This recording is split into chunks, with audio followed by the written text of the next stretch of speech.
drama.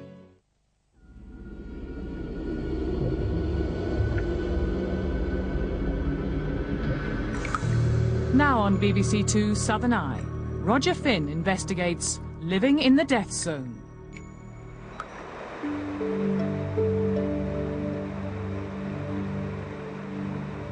Large swathes of East Sussex are underwater this evening after some of the worst flooding for decades. Hundreds of homes have been evacuated, and the emergency services are predicting more flooding tonight. But scenes like this don't deter the developers. On a nearby stretch of coast, thousands of new homes are being built. The Environment Agency says some of them could be washed away. Yes, it may be washed away, but then San Francisco's waiting for its earthquake. Life's risky.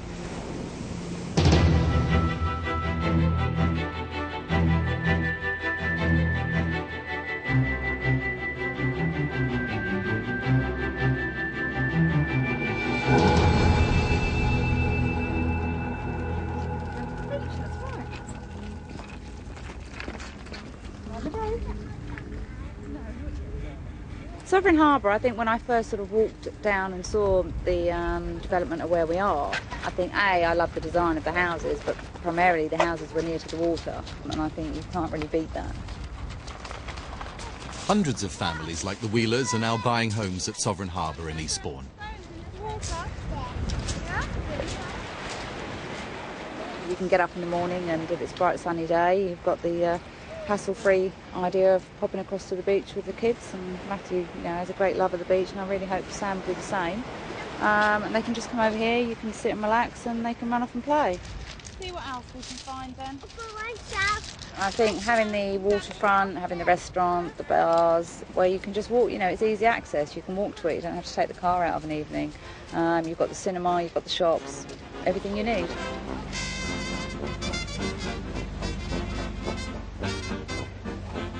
When it's completed, this £500 million development will be the largest marina in the country. Prices start at £100,000, and developers hope the luxury houses will sell for £600,000.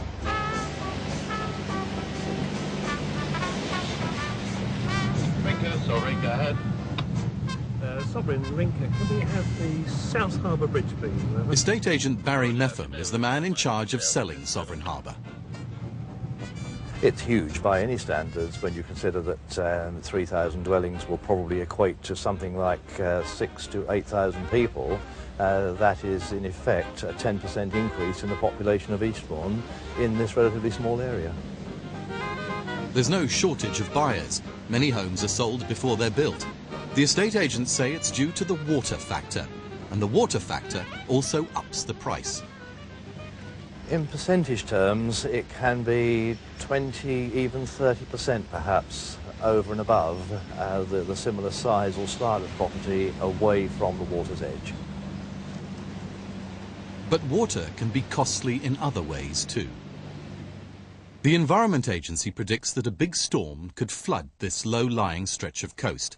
A large swathe from Eastbourne to Pevensey could end up underwater. Sovereign Harbour, in the middle, is particularly vulnerable.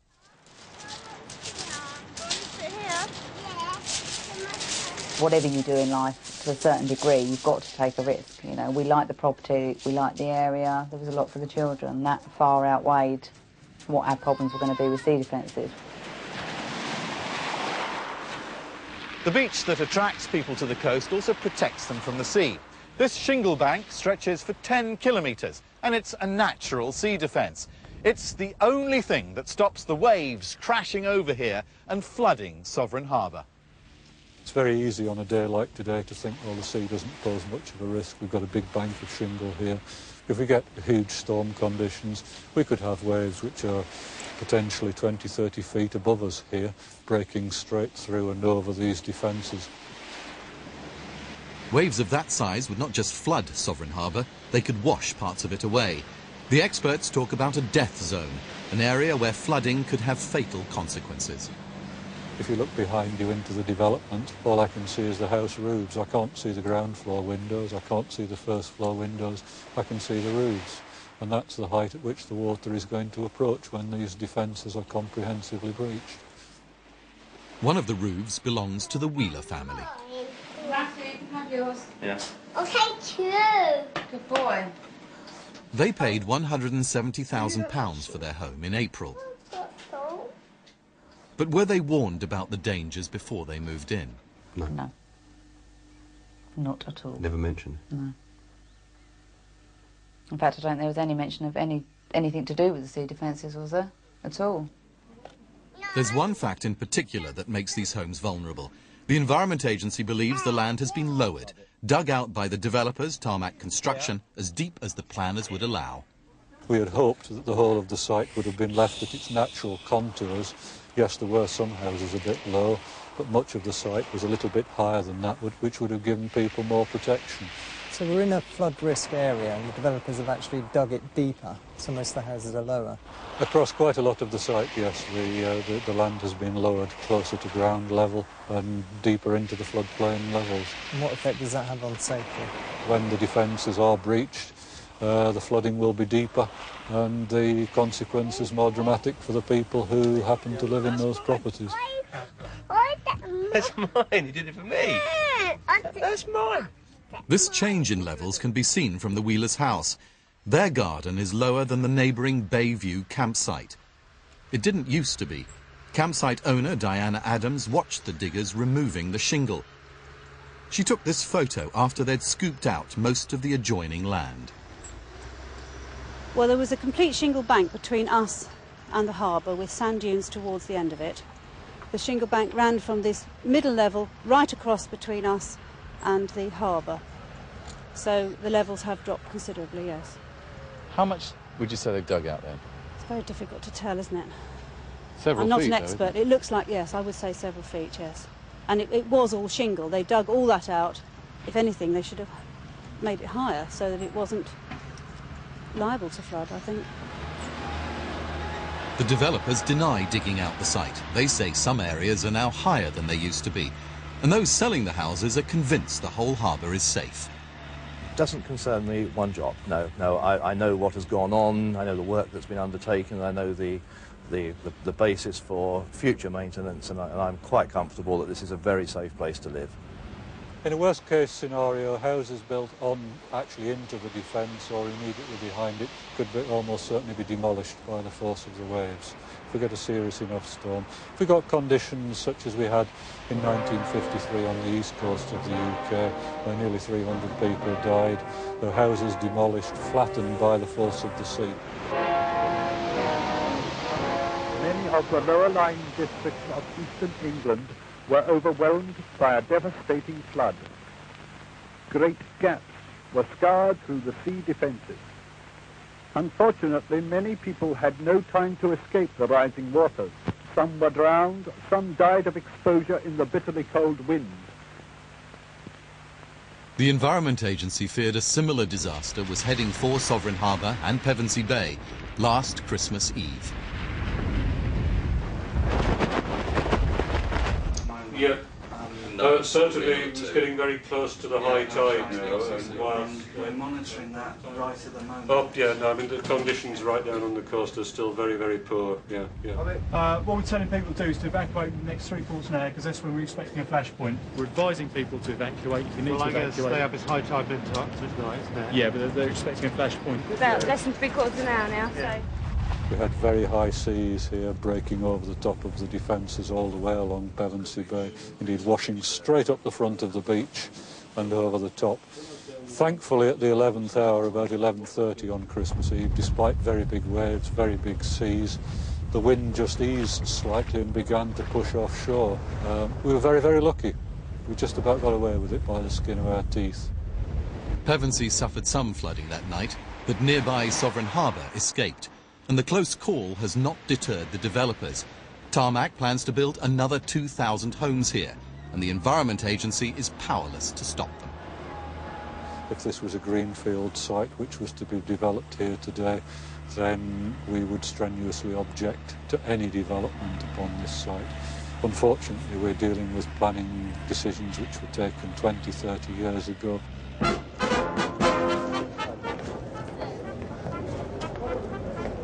planning decisions were taken in Eastbourne, a very traditional town.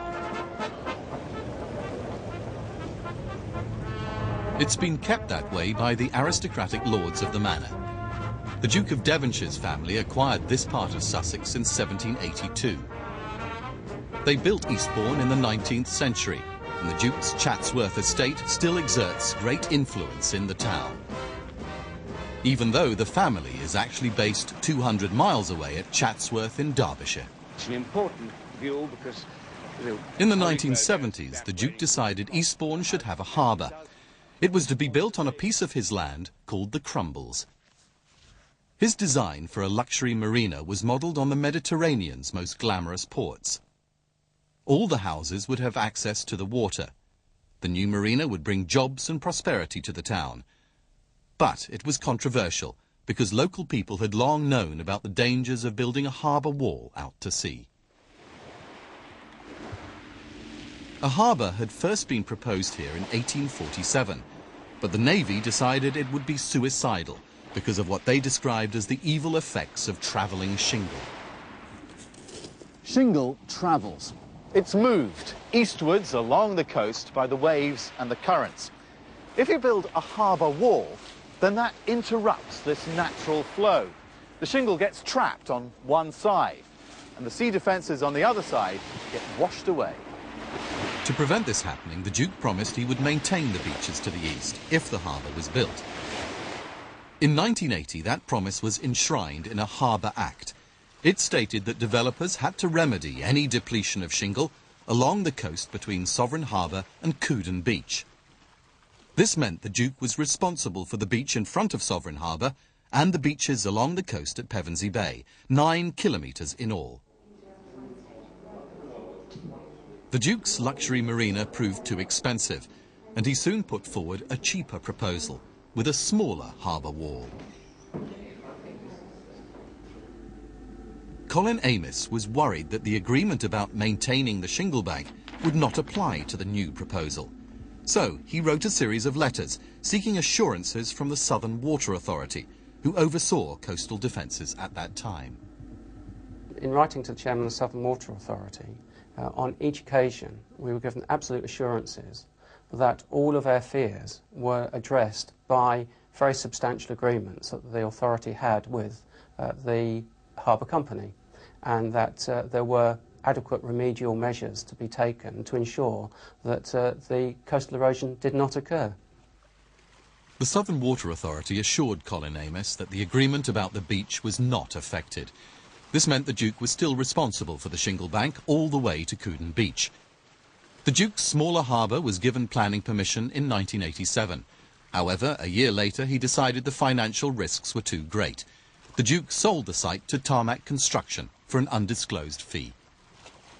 I think a project of this magnitude was perhaps beyond the, how can I say this, but I don't think the Duke of Devonshire and the trustees were perhaps geared to taking on such a project, and Tarmac, who've been such good friends to Eastbourne, did take on this burden and the risk.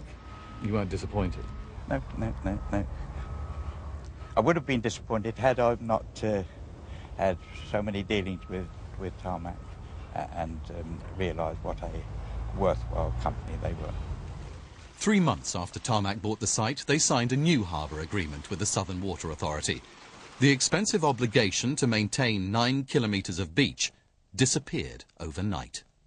I just cannot understand why the public authorities have allowed a dilution of the protection that the public had when they already had those agreements. Why? I mean, what conceivable reason would they have for weakening the agreements? Why would they expose the public to a greater cost for repairs when that was to be paid for by the harbour company, who were making very considerable profits out of the development of the harbour? The Southern Water Authority believed the beaches would still be protected because Tarmac had agreed to a number of new commitments. Tarmac promised to measure the amount of shingle trapped here every year, and then to move a similar amount around the harbour wall. That would have meant that the beaches on the other side would have been regularly topped up. But it hasn't worked like that. The Environment Agency says that during the 90s, tarmac failed to move any shingle around the harbour wall. The effect on the other side has been dramatic.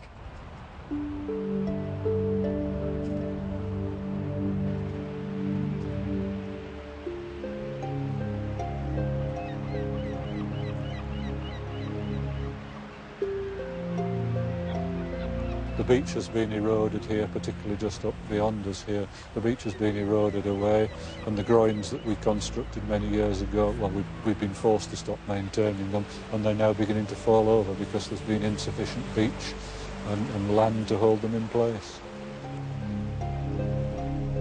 This aerial picture shows how the beach looked when the harbour was built in 1993. The groins were all in place, and there was shingle in between them. By 1999, the shingle had disappeared and some of the groins had been washed away. Tarmac Construction has now changed its name to Carillion. The company declined to be interviewed. But in a statement, Carillion said that beach reinstatement work was undertaken. The failure to move shingle around the harbour arm could eventually have a knock-on effect further along the coast in Pevensey Bay. Some residents think it already has. One of them is Magistrate Carol Clark. Well, it used to be just flat golden sand. So all these rocks are just... They've just appeared over the last few years. And the big lumps of metal, what are those? Well, they were from the war. They were defences to stop boats landing on the beaches. Yeah. And they've been buried for years. And now they've all come to the surface. It's extremely dangerous. It is, nasty stuff. Yeah. I mean, because you've got lots of people holidaymakers. And people that don't know the area, they're running into the sea, stub their toe and cut themselves. And this is what, just since the harbour went up? Oh yeah, I've never seen this. You know, when we first lived here 15 years ago, it was just flat sand. During the 90s, the Environment Agency spent £1 million a year reinforcing the shingle bank at Pevensey Bay. This is the beach which the Duke had originally promised to replenish.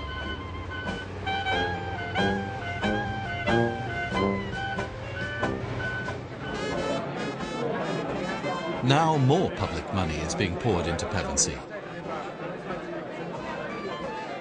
The great and the good of East Sussex gather to hear the good news over a buffet lunch. Just a photograph that we've got, a bleak photograph. Minister Elliot Morley promised the government would spend another £25 million on the Pevensey Bay sea defences. Carol is also at the launch. She welcomes the extra protection for Pevensey, but is not convinced that the taxpayer should be picking up the bill. Well, I'm pleased, but perhaps if the marina had done what they promised and let us have the shingle, then we may not have had to spend public money on a sea defence project. There's a certain irony in the choice of location for this display of government largesse. This is Couden Beach, the very place mentioned in the Harbour Act as the developer's responsibility. I'm delighted to be here to announce this scheme formally because of the security and protection it gives for so many people in this area and the benefits it will bring. It's not every day that I sign a contract for £25 million with Treasury approval. That's certainly one of the few firsts.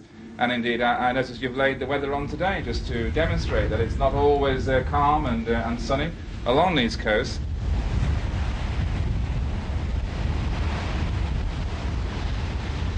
Oh, that's nice. Look at that. Someone's done some real interesting studies there about how the waves go and the flow. Thank you very much. I'll take that to my office in the Ministry of Agriculture. I'll put it in the cupboards. Thank you. Although the government has taken responsibility for Pevensey, it won't pay to protect the new development at Sovereign Harbour.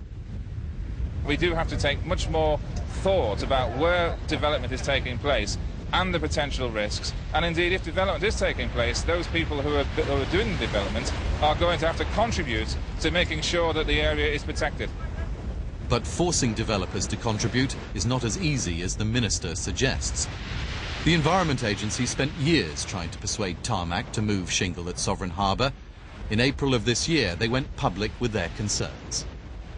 We felt that the agreement had effectively become null and void, given that it takes two partners to get something to operate. We tried for years to get shingle moved round the harbour mouth. The harbour company had not done that, and we wanted the harbour company to accept their responsibilities and not only to build proper defences through here, but arrange for their future maintenance and management so that people's lives and properties and businesses are not put at risk. The Environment Agency's public warning came too late for many buyers. So did the Wheeler family hear about the dispute before they bought? No. So when did you find Not a out? word. Not a word? Actually, a friend called, didn't she, after we'd actually bought and completed? And completed, and she heard it on the news and rang us and said that, you know, that house you've just bought in Sovereign Harbour, were you aware there's a problem with sea defences? That was the first we knew. Well, the first we heard there was a problem. How did you feel about that?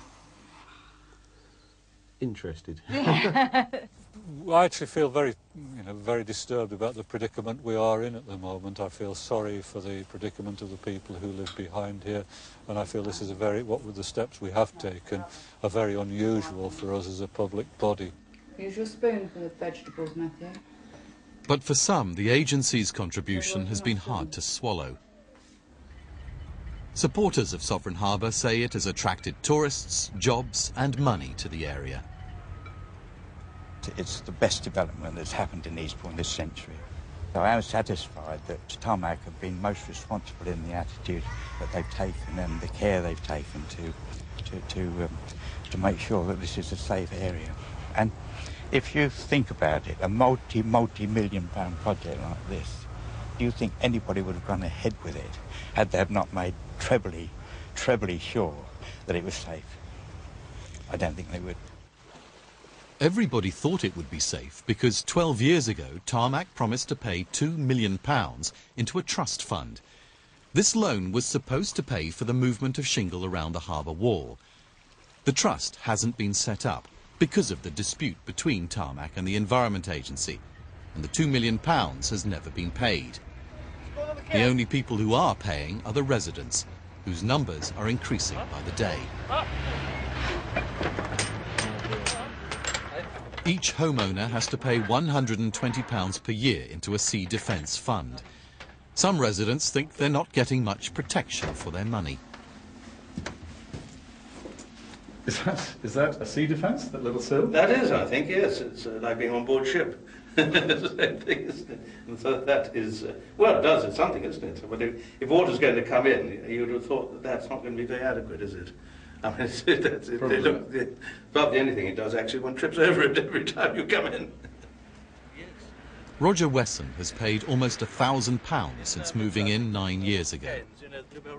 If you think of the amount of flats and houses there are, or have been built and are being built, the amount of money that the Sovereign Harbour Fund has received must be astronomical.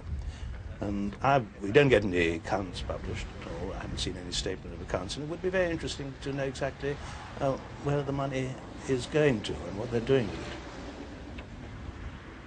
This is the only piece of letter we get every year to wish us happiness and good health and anticipation of prompt payment, and a few bits and pieces about one or two things they might be doing, but it isn't what I call very comprehensive, is it? Carillion says accounts will only be published when a formal trust is set up, and that needs the agreement of the Environment Agency. In the meantime, residents still have to pay the levy.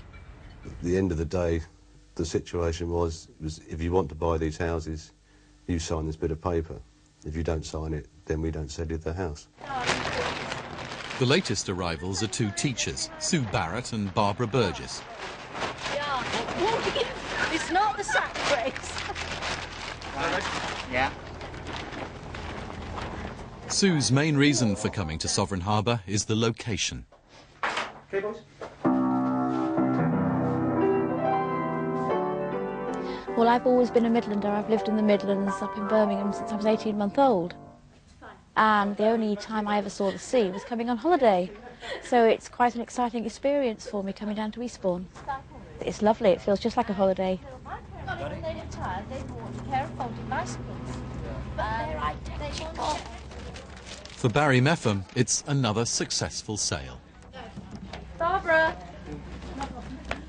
And wonderful. Beautiful welcome to Heritage Quay for you from Walden Partners and Country Homes. Thank you very much. As I say, we hope you'll be happy Oh, in that's your new home. Oh, that's beautiful. I'm sure we will. Thoroughly enjoy it. Excellent. Any little problems that you have, do come and see Gaynor. We will. The very best result. There we go.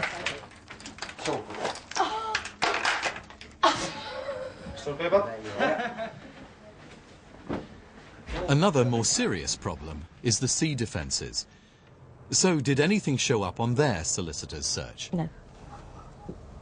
We received a piece of paper which just said that the sea defences in the area are adequate, and they were giving that as a piece of information. And if you're going to worry about everything, you wouldn't do anything anyway. The piece of paper they were shown said sea defences were presently of an appropriate standard. The statement was agreed by the Environment Agency after Carillion moved shingle onto the beach this summer. But the agency is still far from happy. It wants Carillion to pay for a long-term solution. The two sides are still negotiating.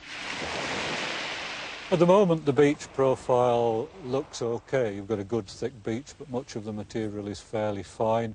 And we are so concerned that about how the beach is scoured back that we actually feel that that needs rock reinforcement to actually hold the beach in place. It might well withstand one big storm, but if we're going to get a run of several high tides, then the beach isn't up to the standard. It can't stand up to, if you like, that war of attrition that the sea is going to put upon it. The war of attrition doesn't worry one new buyer, who's happy to live just behind the shingle bank. Where we're standing now is where my house is going to be. The deal was finally concluded, in fact, just a couple of hours ago, earlier today, and things get underway in barely a fortnight, and can't wait to get living here. From all the information I have, I don't have a moment's qualm about it now. Some of his future neighbours do have qualms. Families like the Wheelers want more than just comforting words. And Nick and Susan are my family, with Mum, Dad and Grandad.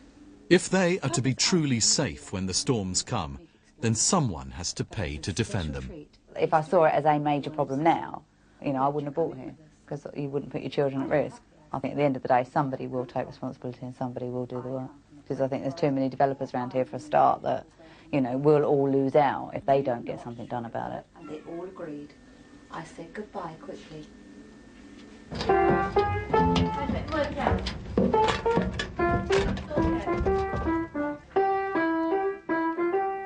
How'd it go?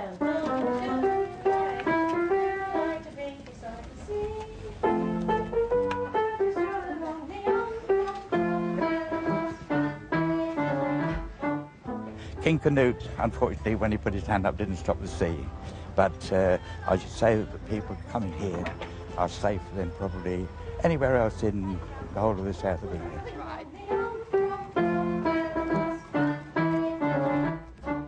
Unless the ice caps start melting tomorrow, we're okay at the moment. We hope.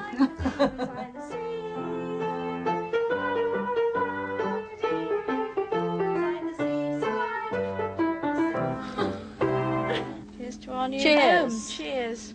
And all who sail in her.